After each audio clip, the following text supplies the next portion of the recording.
The primary purpose of this assignment was to get you to think about significant figures in context with our iBCA tables. So you were given this iBCA table problem and told to think your way very carefully through the various significant figures. So let's begin our process. Step 1 in an iBCA table problem is to make sure that you have a balanced chemical equation. So I balanced my equation, remembering that the process of balancing this equation is the process of actually counting atoms, which means that in the balanced chemical equation, the 1, the 3, the 2, and the 2 that represent the coefficients are perfect counting numbers. There's no uncertainty associated with those, and those numbers essentially have infinitely many significant figures. Then we state our problem, which is to figure out how many grams of each one of these four things is going to be present in the container at the end of the reaction. I'm going into this with an awareness that this 36.1 grams of diboron hexahydride has three significant figures, and the 137.0 grams of oxygen has four significant figures. As I assemble the information row here and I calculate my molar masses, calculating molar masses is an addition process. We sometimes use multiplication as a shortcut to get there faster, but really what we're doing, for example, in this one, is taking the mass of boron plus the mass of boron plus the mass of hydrogen plus the mass of hydrogen plus the mass of hydrogen plus the mass of hydrogen plus the mass of hydrogen and plus the mass of hydrogen. Since on your periodic table, all of the molar masses have decimal places that go out to the thousandths of a gram or a thousandths of an AMU, when you add these numbers together, you can keep out to the thousandths as well. That's going to require you to add a 0 right here that your calculator may not have put on there for you. The next thing we do is we come down here to the solve step and we figure out how many moles of each we start with. This 36.1 grams has three significant figures.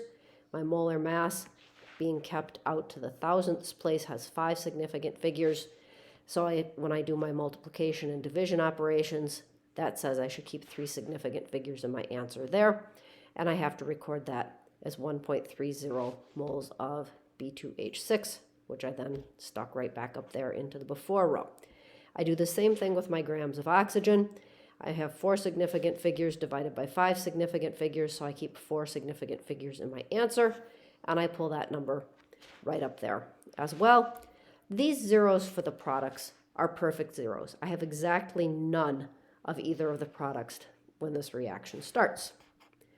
I figure out that I can afford to use up all of the B2H6, so I'm going to subtract 1.30 moles, and then I have to proceed to calculate the rest of the change row.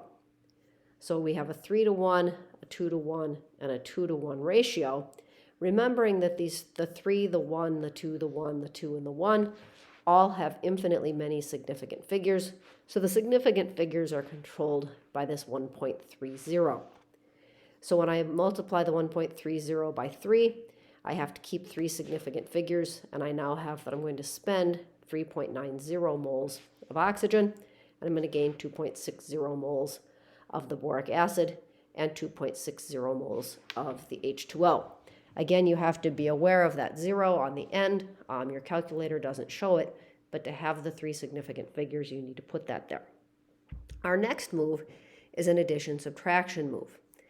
This just goes to 0, but here I have to take 4.282, which goes out to the thousandths place, subtract 3.90, which goes to the hundredths place. Following our rules of addition and subtraction, I can only keep to the hundredths place. And so this one ends up being 0.38 moles of O2 left over, going only out to the hundredths place. These other two end up at 2.60 because these zeros up here were perfect. In the last step, we have to figure out how many grams of each is left in the container when this is done. So I'm going to take these 3 moles and convert them back into grams. So my 0.38 moles of oxygen with two significant figures, when converted into mass, has two significant figures. I have 12 grams of oxygen. The 2.60 has three significant figures, so when I figure out my mass of each product, those numbers can have three significant figures. So I have 114 grams of boric acid and 46.8 grams of water.